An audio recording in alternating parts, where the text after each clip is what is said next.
سلیم راز په پښتو ادب کې د ترقی پسندۍ د هغه روایت امین ګڼل کیږي چې بنسټ یې کاکاجي صنوبر حسین مومند ایښی و. هغه تر اخره په خپله سیاسي او ادبي نظریه کلک ولاړ و. سلیم راز چې خپل نوم یې محمد سلیم خان و د مارچ په 29مه نیټه په کال 1909 کې په چرسده کې زیږېدلی و. د زده کړې د وخت نه د لیکلو او ادب سره شوق و او په ډیره اسماعیل خان ډیګري کالج کې د سبق ویلو په وخت په کال 1956 کې مجلې ګومل د پښتو برخې لومړی زده کوونکی مدیر و. سلیم راز یو کل وقتی لیکوال و. هغه د شاعر، کره کتونکي، صحافي، سفرنامه‌نګار او تجزیه‌نګار په حیث ټول عمر لیکل کړي دي او په ژوند کې بل کار نه دی کړی. د ادبي تحریکونو مشري هم کړې ده او په پښتو کې د نړیوالو غونډو جوړولو روایت هم سلیم راز ته منسوب دی. د شاعرۍ نه علاوه هغه په رحمان بابا هم یو کتاب لیکلی دی او رحمان بابا یې په یو نوي رنګ کې وړاندې کړی دی. د هغه له نظره رحمان بابا د یو ملنګ په ځای په سماجي توګه یو بیدار او ترقی پسند شاعر و چې د خپل چاپیریال ژوره مشاهده یې لرله. د سلیم راز د کره کتنې کتاب تنقیدي کرښې ته د خوشحال خان خټک جایزه هم ورکړل شوې وه. سلیم راز به لیکوال او شاعر روخان یوسفزي ته خپل ادبي ځایناستې ویل. روخان یوسفزي د سلیم راز د نظریاتي وفادارۍ په هکله وویل. هغه ته د کاکاجي صنوبر حسین مومند یو فکری وارث چې کوم دی نو ویل کېدو سلیم راز صاحب سره. بل سلیم راز صاحب د دغه د ترقی پسنده د انجمن ترقی پسند مصنفین یعنی اوس په د مرګ نه دغه مخکې خو هغه د ټول پاکستان صدر هم پاتې شو، وخت په وخت باندې هغه د مختلفو عہدو باندې هم پاتې شو ده او باقاعده او په دې صوبه کې د فارغ بخاری صاحب دینه یا د اجمل صاحب دغه نه پس چې کوم دی نو سلیم راز صاحب یو عملی طور او متحرک دغه ترقی پسند تحریک سره چې کوم دینو دغه کمټمنټ او دغه تړون د ابتدا نه او تر اخیری پورې تر مرګ پورې چې کوم دینو دغه کمټمنټ بالکل برقرار او هغه دغه د عمل نم ثابت او دغه د شعر نم ثابت دی، دغه د نثر نم، دغه د تقریر نم، دغه د نور سرګرمونه او بیا دا چې د سلیم راز صاحب د ټولو نلوي کریډټ چې کوم دینو هغه د پښتو دوا نړیوال کانفرنسونه کول. دا زما په خیال چې د سلیم راز صاحب هغه د یو قسم له دغه د نوم خو دغه خو بهرحال د دې په شا باندې دغه سوچ او دغه فکر او سلیم راز صاحب یو تربیت یافته او نظریاتي کمټمنټ دغه شو، یو روشن خیال، هغه ډیر لوست سړی او هغه د داسې نو چې لکه صرف د بعضې د فیشن په توګه باندې د نظریه نه و دغه کړی بلکې عملی تورم دغه بل دا چې هغه د پاکستان د کمیونست پارټۍ د مرکزی کمیټې ممبر هم. البته دا چې د سوویت یونین د انهدام نه پس خلک چې کوم دینو بیا هم تر بیتر شول ترقی پسند یا دغه او سلیم راز صاحب په خپل دغه تر اخیره پورې هغه ولاړو په دغه نظریه باندې او دغه د نظریه او د عقیده چې جمهوریت روشن خیالي او اعتدال پسندي او د فرقواریت خلاف، د جهالت خلاف، د مذهبي انتها پسندۍ خلاف دا دغه یو میشن او دغه میشن هغه پوره کړو او زما په خیال چې سلیم راز صاحب موږ سره په مشرانو کې د ترقی پسند او دغه کې هغه مشرانو کې چې هغه با عمل او متحرک او بالکل یو قسم لا چې کل وختي لیکوالو بل څه کار نه کړي، بل څه کسب نه کړي، هغه د ژوند مقصد چې کوم نه هغه ترقی پسند سوچ او فکر عام کولو. سلیم راز د باړې نه تر باړهګالۍ په نوم یو رپورتاژ او د یقین په نوم په اردو کې هم یو کتاب لیکلی دی چې بیلابیل مضمونونه پکې شامل دي. هغه په لومړي ځل په کال 1978 کې عالمي پښتو کانفرنس جوړ کړو او بیا په کال 2000 کې د دویم عالمي پښتو کانفرنس تابع وکړه چې د نړۍ د ګوټ ګوټ نه پښتنو لیکوالانو پکې ګډون وکړو. د سلیم راز نږدې ملګری او لیکوال نورالبشر نوید ته وویل. سلیم راز صاحب ادب، صحافت، سیاست نظریه په بنیاد د نظریاتي لارې په بنیاد باندې هغه داسې یو سفر کړی دی چې هغه ادب د پاره د ژوند، صحافت د پاره د ژوند، سیاست د پاره د ژوند، د نظریه د ځپلو ولسونو د خدمت او د دې ټولو بنیادی او مرکزی هدف د سلیم راز صاحب دا و چې په دې ټولنه کې مساوات او انصاف او هغه ټولې برابرۍ راشي د څه په وجه چې زمونږ ټولنه د خوارکه خو ځپلو ولسونو ټولنه ده د هغې د حقونو خبرې کړې ده، که هغه د ادب د لارې ده، که د صحافت د لارې ده، که د سیاست د لارې ده، هغه د نظریې په بنیاد باندې دا کړي دي. دا درې واړه سفرونه چې کوم دي هغه د نظریې په بنیاد کړي دي او هغه د کردار او د گفتار داسې یو غازی و، د کردار او د گفتار داسې یو کمیټډ انسان و چې هغه تر مرګ پورې دغه خپل لار، دغه خپل هدف، دغه خپل سفر د داسې جاری ساتلی دی چې په دې کې هغه یو ذره هم د مننه کړې یو ذره هم هغه واپس ټویټر نه دی اغشته واپس نه دی راګرځیدلی بلکې هغه تر اخره وخت پورې خپل ژوند سره خپل نظریه سره د خپل ولسونو سره د خپل لارې سره د ټول سفر سره هغه دونه کمیټډ پاتې شوی دی چې هغه خپل ژوند کې چره هم واپسې لار د غلارې سره د ستومانه اډو خبره نه کړې دغه وجہ چې هغه دونه کمیټډ کینو په دغه دورونو کې په دغه سفرونو کې ډېر خلک واپس راګرځېدلي دي یې خپل لارې پریخي دي یې خپل خبره پریخي ده یې خپل نظریاتي سفر پریخي دي هغه نظریاتي وابستګي او تعلق او تړونه پریخي دي خو سلیم راز صاحب د ژوند په اخیری ورځو پورې هم تر اخیری سلګي پورې دومره کمیټډ دومره مستقل مزاج شخصیت پاتې شوی دی چې هغه تر اخره وخت پورې دا سفر جاری ساتلی دی او په سفر کې هغه د یو څو ورځو د دمې سره زمونه جدا شوی دی نن هم هغه خپل ملګرو ته خپل ولسونو ته خپل ځپلو خالقو مزدورانو ته خپل شاعرانو ادیبانو ته خپل سیاسي او نظریاتي خلکو ته یادې او دا زمونږ د پاره د خوش قسمتۍ خبره ده چې دا شخصیت ته چې هغه نه یوازې په پښتونخوا کې یادېږي بلکې د پاکستان په نورو برخو کې نورو ژبې ویونکو نورو قومونو او کې هم د سلیم راز صاحب شخصیت ډیر احترام لري ډیر په درناوي ورته ګوري نو دا زمونږ د پښتنو لپاره ډیر یو مثال لري او زمونږ د لارې مشال لري سلیم راز د میاشتنۍ مجلې عدل مدیر هم و او د دینه علاوه د اردو او پښتو په ډیرو ورځپاڼو لکه وحدت، هیواد، شهباز، حقیقت، مشرق او آج کې په کلونو کالمونه هم لیکل. د عالمي کانفرنسونو په سلسله کې د سلیم راز همکار او د ادب استاد پروفیسر اسیر منګل د هغه یادونه د مشال رادیو سره داسې شریک کړل. سلیم راز صاحب دی الله تعالی د خاورو سره وبخي دا څلورم تلین دی چې موږ نه جدا شوی دی. وړومبي ځل ما راز صاحب د محمدین مقید په مزار د ټل په یو مشاعره کې په غوسه لیدلی و. غوسه شوی په دی و چې سټیج سیکریټر به بیا شاعرانو ته خواست کولو چې سیاسي نظر نه به ډډه کوي سیاسي نظر نه به ځانونه ساتي. ولې راز صاحب احتجاجاً پاسېدو چې زه یو نظریاتي سړی یم زه به خامخا خپل فکر وړاندې کوم. بیا چې زمونږ ورسره یو څو ملاقاتونه وشول نو موږ د راز صاحب فن او شخصیت سره اشنا شو. په کال 1980 کې لومبی عالمي کانفرنس وکړو یعنی پښتانه په لومبي ځل په عالمي کچ د عالمي غونډو سره اشنا کړلو. د دې کانفرنس پرانسته د غزل بادشاه امیر حمزه خان شینواری کړی و او بادشاه خان پکې په د خصوصي ملمه په توګه ګډون کړی و او دلته یې چې کم تقریر کړی و همدغه اخیری تقریر شو. دې نه پس بیا بادشاه خان بیمار شوی و. موږ چې کله په 2015 او 2012 کې د پښتو ادبي چمن ټل د سوري لاندې چې کم دوه نړیوالې غونډې وکړې او په دې دواړو غونډو کې موږ سره راز صاحب ډېر د زړه د اخلاصه مرسته کړې وه. ډېرې منډې ترډې را سره ویلي وي. نو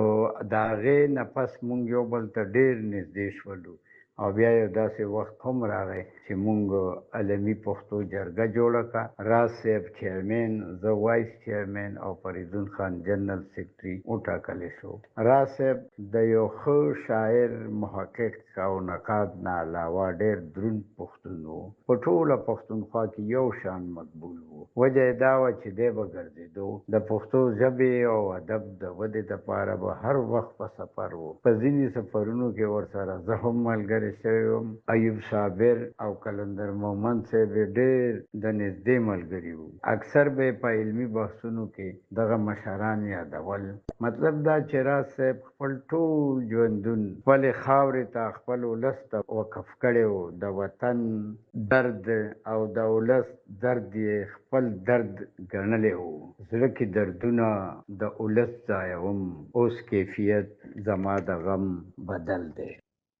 سلیم راز 22 کاله مسلسل د پاکستان د انجمن ترقی پسند مصنفین جنرال سیکرټري پاتې شوی دی او بیا تر مرګه د انجمن ترقی پسند مصنفین صدر وو. د هغه د ادبي خدماتو په اړه لیکوال او د ادب استاد ډاکټر وزیر شدان مشال رادیو ته وویل.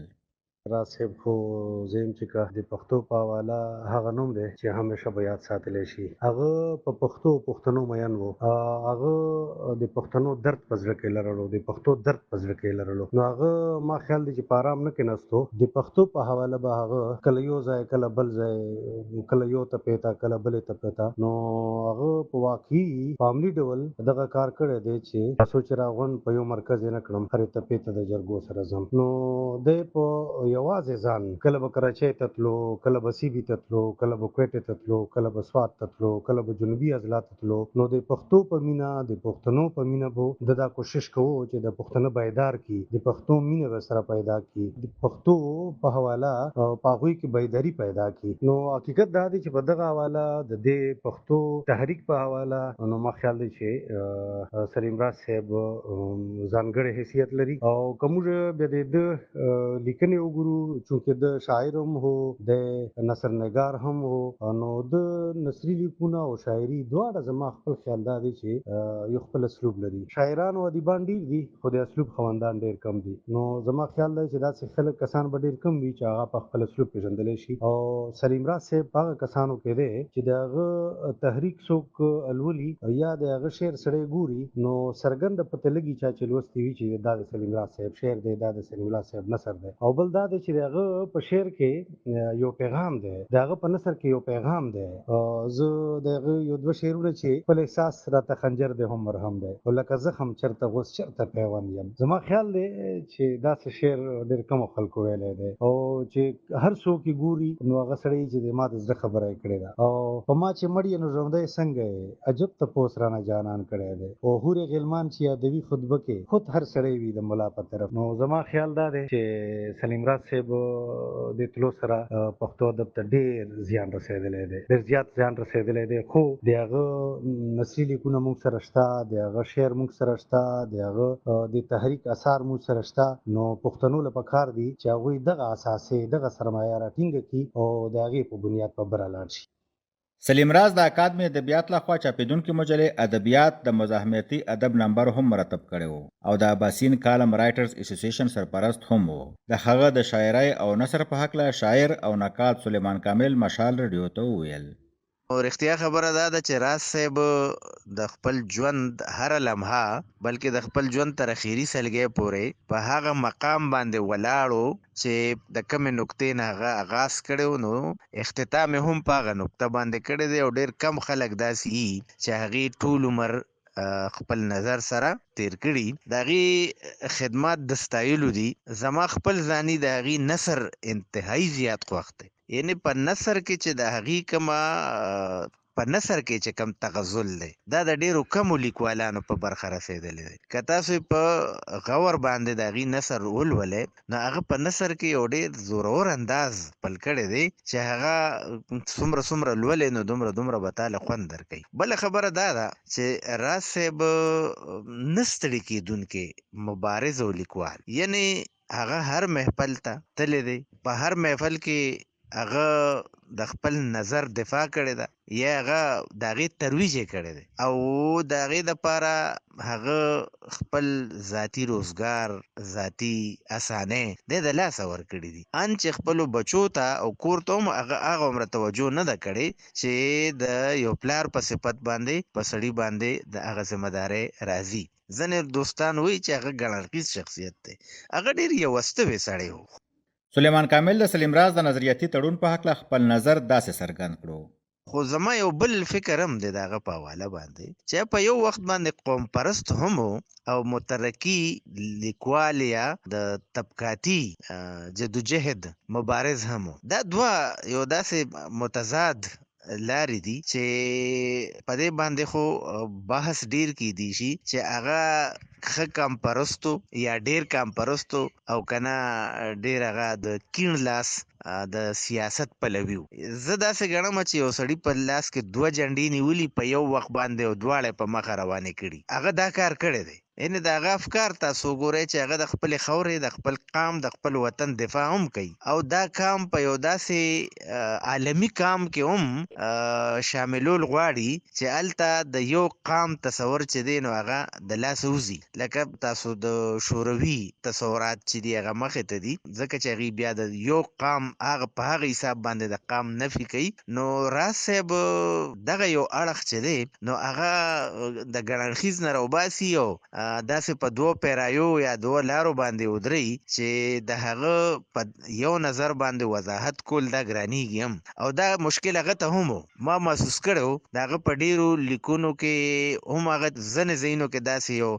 مشکل سره مخامخ شوی دی یا د ځینې سوالونو په جواب کې هغه ته دا مشکل پیښ شوی دی چې هغه د قام دفاع وکړي او کنه هغه د مترقي یا د طبقاتي سیاست په حواله باندې د یو بل فکر ترویج وکړي یا وضاحت وکړي نو دغه مشکل او شاید چې د زمونږ د دانشورانو زمونږ د نقادانو دغه طرف ته فکري او په دغه حواله باندې غي مصلحتن سنوي خو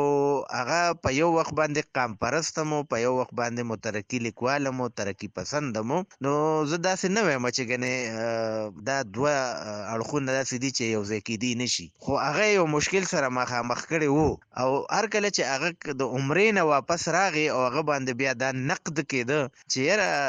راز صاحب تا خو موږ ته ټول عمر بل څه ویلي دي دغسې دي نو بیا به هغه تر ډېره وخته پورې د دغه وضاحتونه هم کول ما ته یاد دي ما ته په دې حواله باندې حمزه بابا را یاد شو چې هغه ټوله شاعري چې ده نو د تصوف په حواله باندې د خو چې کوم ځای کې هغه د قام خبره کوي نو بیا ډیره په ډاګه باندې کوي هغه صوفي هم دی قام پرست هم دی او دغه شان زمونږ دا راز صاحب چې دی نو دی هم قام پرست دی او دی مترقي لیکوال هم دی چې د یو عالمي رورولۍ عالمي برادرۍ د جوړولو متمني دی غوښتونکی دی ارمانجن دی څنګه چې د ناره وه چې د دنیا مزدورانو یو شی سره نو د هغه نارې چې کوم د ټول عمر دغه کړی دی د تبلیغ کړی نو په هغې کې هم دی کامیاب دی او خپل لیکونو په حواله باندې راز صاحب همیشه دپاره به ژوندي همیشه به همدغسې په خلکو کې هغه ته درنښت لرلی کېږي هسې خو د هغه خدمات که یو په یو باندې موږ ستایو یادوو یعنې هغه ډېر زیات دي یعنې یو خو دوه خو دغه اړخونه دي هغه ظاهره خبره ده هغه ډېر لوی اړخونه دي او هغه قابل بحث هم دي او په کار ده چې بحث پرې وشي خو د هغې نه علاوه چې هغې شاعري کړې ده نو شاعري یې زوروره شاعري ده یعنې که هغه د والګا په غاړه باندې ناست نو هم د خپل اباسین چپې یادوي هغه ارمان وله ورځي د شاعرۍ سره سره بیا هغه یو ښه خطیب هم دی د هغه خطاب چې دی مخاطبه چې ده هغه دومره وضاحت سره ده چې هغه په کومه نقطه باندې بحث کوي نو هغې باندې اورېدونکی ډېر په اسانه پوهېږي بل اړخ ته چې وګورو نو هغه د هغه عملي جدوجهد دی د کراچۍ د وختونو نه راواخله چې هلته کې هغه د مزدورۍ په غرض باندې تللی دی خو هلته هغه د قلم یاري پاللې ده هلته نه مجله شروع کړې ده بیا چې کله دلته راغلی دی نو هم هسې نه دی ناست لیکوال او شاعر حسینه ګل د یو مشر لیکوال په توګه د سلیم راز یادونه مشال رادیو ته داسې وکړه راز صاحب همیشه ما په یو حال لیدلی دی د خپلې نظریې سره جوخت د هغه به ډېرې ګیلې معنی وخت په وخت رالی د خپلې نظریې د ګوند سره د خپلو خلکو سره خو همیشه دغسې ګیلې معنی بیا لکه هوارې مشي که نه او چې کوم د بنیادي فکر سره تعلق ساتي د هر یو ګوند یا که ګوند نه وي سیاسي ګوند نه وي هغه لکه سماجیاتو حوالې سره چې یو فکر څوک لري یو سوچ څوک لري د هغې نه نشي خوا کېدی نو دغه راز صاحب مو کنه یو ډیر درون مشرو یو ډیر خوږ انسانو زما خو به خدای شته چې ډیره زیاته حوصله افزایی کوله زه چې په دې خپل ارتقایي سفر کې د ادب چې سوچ وکم نو زما د خپل پلار نه پس راز صاحب په ادبي ملګرو کې او په مشرانو کې یو طاهر افریدي او یو سلیم راز صاحب لکه دا دوه داسې شخصیات دي چې دوی ماته ډیره زیاته ډاډګیرنه راکړې ده زما ملا به یې ټپوله همیشه او ډیر شاباشي به یې راته راکولو بلکې راز صاحب به ماته دا وی چې زه لکه دغه یم ستا نه ډېر زیات لکه تمې لرم او امید لرم چې ته به د ژبې دپاره د ادب دپاره او د دې د پرمختیا دپاره انشاءالله کار خو کې، خو کار به د هغه معیار کې، په هغه پیمانه به یې کې او د هغه معیار به یې کې چې کوم خواهش زما دی او کومه هیله زما ستا نه ده که نه. نو همیشه موږ کوشش کړی دی چې د راز صاحب د ترقي پسند فکر او د هغه پلوي پاتې شو، د هغه همسفر پاتې شو. ډېر زیات ځان خوشبخته ګڼم چې د راز صاحب سره مې ډېرې لوی لوی سفرې کړي دي، د لارو سفرې، د سختیاو سفرې، د فکر سفرې او د ادب د دغه مطلب د لارو ډېر زیات چې موږ پې سفر کولو هغې کې زه د راز صاحب سره ملګري وم. د هغه کړی کار چې کوم دی نو هغه خو ظاهره دی چې یو ډېر لوی دانشور د پښتو ژبې، د اردو ژبې، بلکې د اردودانو سره د هغې زیاته ناسته پاسته وه. نو بیا به چې کله زموږ ورسره ناسته وشوه نو هغه خاطرې به یې د اردودانو سره چې کومې لرلې یا هغوی سره د ناستې پاستې یا د اردو ادب د ترقي پسند ادب هغه تجربې او خاطرې چې کومې وي نو هغه به یې په حیثیت یو مشر چې همیشه به یې که موږ دوه درې کشران به ورته مخې ته ناست وو، بلکې که یوازې زه به وم خو د هغه خاطرو نه د هغه تجربو نه به یې موږ ډېره زیاته استفاده کوله. حسینه ګل د سلیم راز د ادبي نظریې په اړه مشال رادیو ته وویل. د هغه سوچ او د هغه نظریه خو لکه داسې د یو خاصې منطقې پورې محدوده نه وه که نه. هغه د عالمګیریت قایلو او ادب چې کوم دی نو په ادب باندې د هغه نظر خور ورو ماشاءالله یو لوستی دغه و که نه ادیب و، نو هغه زیات ژبو د ادب مطالعه کړي و او بیا هماغه خاطرې او هماغه تجربې به یې زموږ سره شریکولې. زه به په ریډیو کې ما به د ریډیو ادبي کاروان مخ په وړاندې وړو او سلیم راز صاحب یو داسې متحرک او فعال زموږ مشر و چې هغه به په یو درخواست باندې به راتلو، هغه به موږ سره به یې په هغه خپرونه کې به یې ګډون کولو. کله کله به ما پخپله د یو موضوع سره راوغوښته، یو موضوع به معتبر که راز صاحب رالو په هغه موضوع باندې به هغه لکه ډېر زیات ازادانه د خپلو خیالاتو اظهار وکړو. دانشور خو خو په هغه کې چې کومه خاکساري وه د خاکسارۍ سره په هغه کې څه ناڅه غرور مو هغه غرور داسې و چې هغه د خپلې نظریې د خپل هغه سوچ یا د خپل کړي کار حوالې سره نه و، بلکې هغه په دې پوهېدو چې لکه ما چې څه لیدلي دي او ما چې څه کتلي دي، ما چې څه اورېدلي دي یا چې ما د دې ټولنې نه یا د دې ژوند د عمومي چاپېرچل نه څه اخذ کړي دي، نو هغه ما په ډېره ایماندارۍ سره خپلو لوستونکو ته هغه رسولي دي، خپلې ټولنې ته مې رسولي دي. نو زه وایم چې که دغه څه ناڅه لږ د غرور او د دغه چې مې پکې څه عناصر لیدلي نو زه وایم چې هغه صرف دغه و. نور هغه ډېر یو ملنګ انسان، یو ډېر عجز طبیعت، یو ډېر خاکساره، یو ډېر ملنساره او بل دا ده چې د غم ښادۍ کې ډېر زیات تکړه و.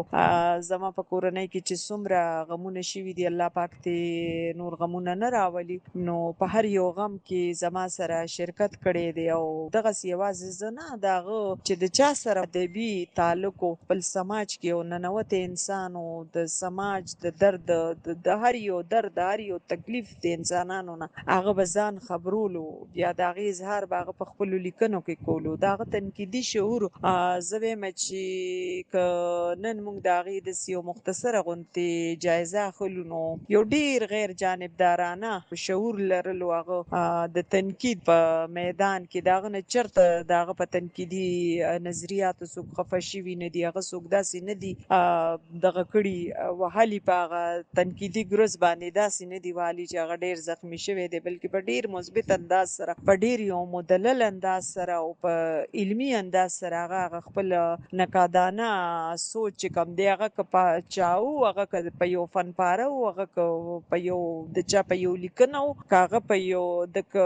مطلب که د ژوندي کس په لیکنه باندې د هغه یو ناقدانه رایه وه نو هغه په دغه پیمانو په دغه اصولو باندې هغه بیان کړي وه، د هغه نه چېرته څوک خفه شوي نه په دې دغه کې هغه ذاتیات نه ساتل په دغه خپل نظر کې په تنقیدي نظر کې. نو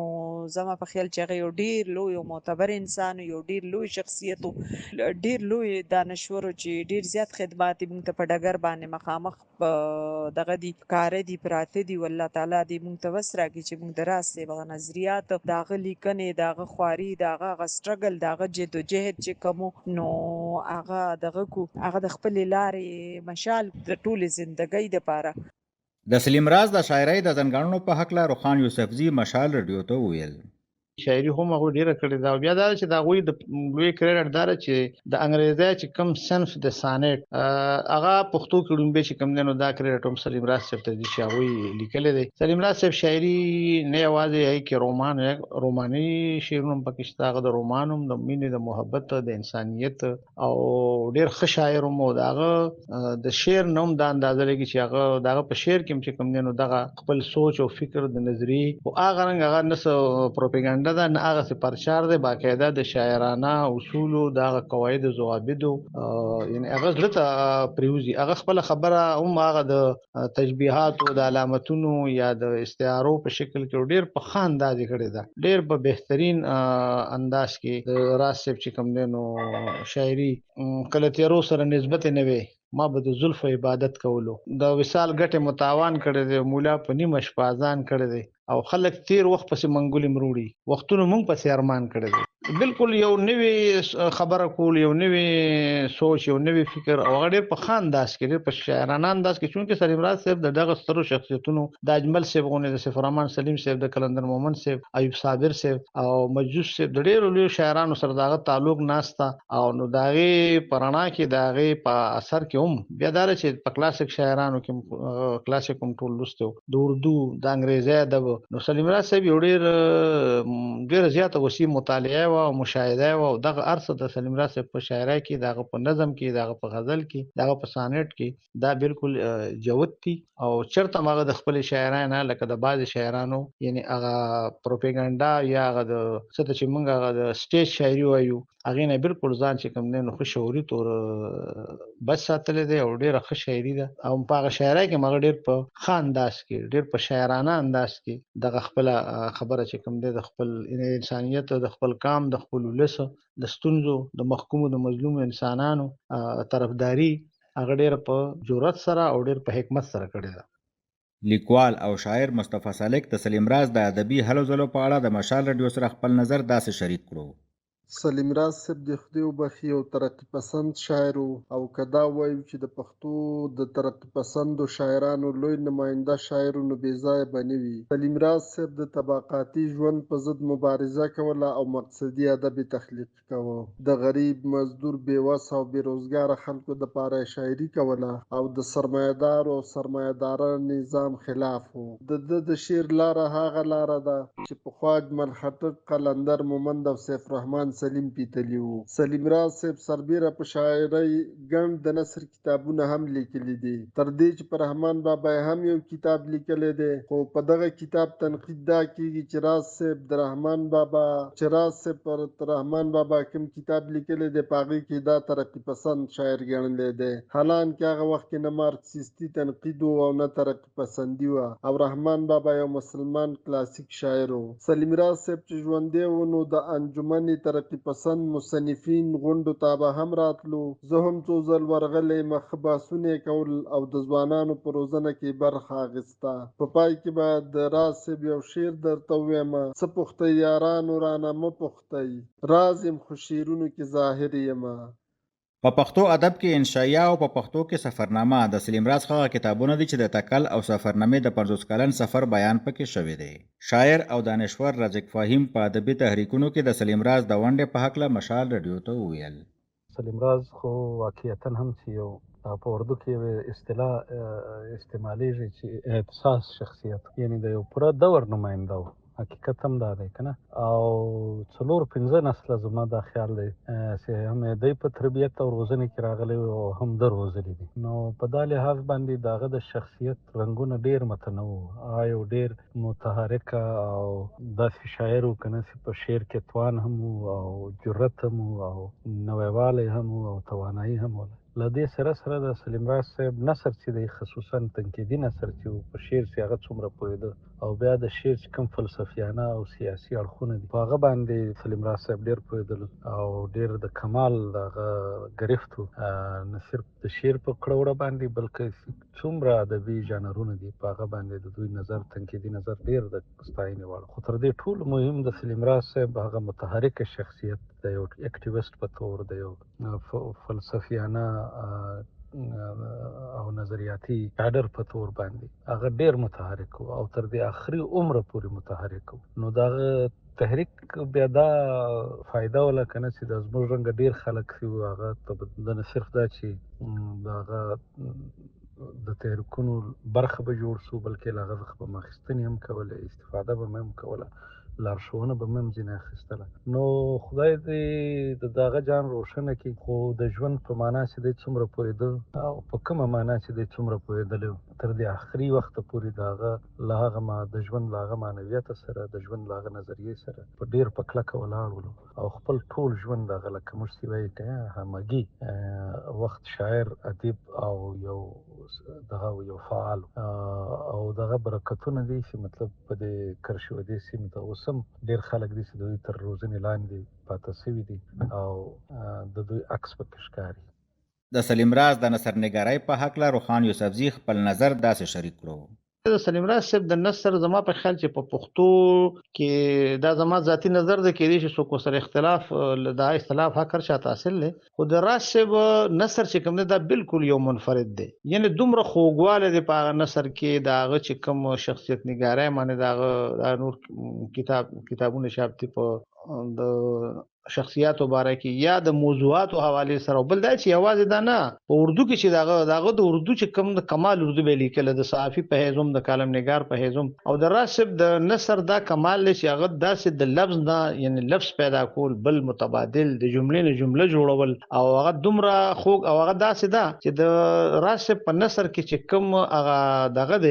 نظم او ضبط لکه څنګه چې په نظم کې پکاري په داغه نثر هم داسې دی چې هغه سړی چې شروع کینو هغه ترسو پوری چې هغه ټول مضمون او دغه نیوی لسته نو سړی ته تسلی نه کیږي انو حالانکه هغه ډیر زیات لیکل کړي دي د سلیم راز صاحب ډیر زیات لیکل به کول او کمال داو چې هغه که هر څه لیکلي دي سلیم راز صاحب هغه که نثر لیکل دي که نظم لیکل دي که اردو کې لیکلي که پښتو کې لیکلي دي کاغه چا تخطونه لیکلي دي او کاغه تخطونه راغلي دي سلیم راز صاحب په دې کې ډیر زیات چې کوم نه دغه انسانو هغه د هر څه ډیر په خطر طریقې سره پر ریکارډ او محفوظ ساتلی دا دغه یو بل لوی کمال زموږ اکثر د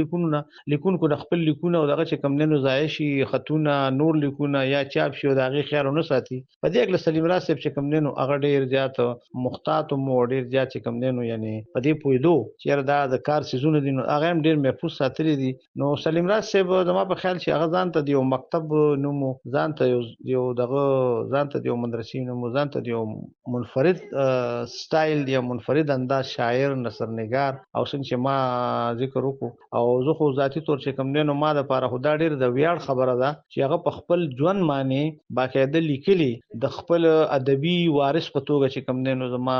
نوم لیکل دي او دا ویلي دي چې زما نه پس زما د ادبي وارث چې کوم دی زما دغه فکر دا به روخان یوسفزي وي نو ما د پاره دا ډیر لوی اعزاز دی چې ډیر یو ځای سفرونه ناشته د عالمي پښتو کانفرنس کې یو ځای منډه ترلې یو خوا ګرځیدل بل خوا ګرځیدل بل سلیم راز ډیر نفیس انسان او ډیر کم گو په خبرو کې ډیر کم خوراکه ما به اکثر دوی چې راسب ته پای څنګه هغه ډیر زیات او ډیر یعنی تربیت یافته انسان او تربیت یافته پښتون بي ضرر انسان او سلیم راز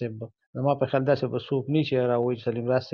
موږ ته ضرر رسول دي موږ سره چته بد کلامی کړی دا یا داسې صداغه د خلینو موږ داسې خبر اوریدلې یا دغه د لیک نه موږ له صداسې یعنی هغه لیک کې دي چې زونه کوم ډیر چې کوم نه هغه د تهذیب او د ادب او دغه بخیال ساتلو. لیکوال او شاعر اکبر هوتی د سلیم راز د فن او شخصیت په اړه مشال رادیو ته ویل نو سلیم راز صاحب په حواله باندې خو په دې لک سات کې به خبره زموږ لپاره مشکل وي خو هغه د پښتونخوا وطن یو ډېر لوی شخصیت او د علم په حواله د دانش په حواله باندې د مطالعې په حواله باندې ډېر جوړ مطالعه لرله بیا چې داغه کمی نظریه سره تعلق یعنی داغه د پروګریسیو چې کوم ایډیالوژي وا یا ترقی پسندي نو هغه سره تر د مرګ پورې ډېر کمیټډ پاتې شو بالکل داغه په دغه نظریه کې ششخرانه یو د دې ثبوت داغه لیکونه دي داغه تخلیقات دي داغه نقد یعنی داغه تنقیدونه دي داغه جایزې دي تجزیې دي دا ټول چې دي نو مګر چې موږ ویلو په هغه کې داغه د چې کوم سوچ او کوم فکری اړه نو تر برسره کیږي زه په ذاتي توګه د راز صاحب سره زمونږ ډېر د کورن لایف نه یو طالب جوړ شو او بیا چې دین وخت په زموږ ملاقاتونه کېدل راز صاحب کې یو کمال دا و چې به ګرځېده هم ډېر چونکې د مردان یم نو د مردان سره هم دغه یو ډېر نږدې نسبت و یو پخه رشتې ورسره مردان ته به هغه راتللو نو دلته چې دی نو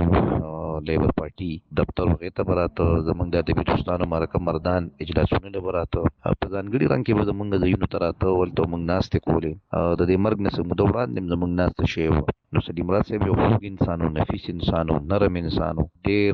پوه انسان و او بل دا د هغه شخصیت کې ډایورسټي و هغه د مشرانو سره مغه ایډجسټ کېده د کشرانو سره د ځوانانو سره نو موږ ورسره دا ډېرې ښې خاطرې هم شته خو که چېرته مکمل شو نو موږ شریک هم کړو د ادب او کلتور په هکله په بیلابیلو ورځپاڼو کې لیکنې کوونکي شیر عالم شنواري چې د سلیم راز سره د کال 2000 په عالمي پښتو کانفرنس کې ملګری و مشال رادیو ته د هغه د فکر په هکله وویل سلیم راز صاحب خو د پښتو ادب یو ډیر ځلند ستوری دی او د 20مې صدۍ د روښانه فکر او بیا د پښتون قام په دې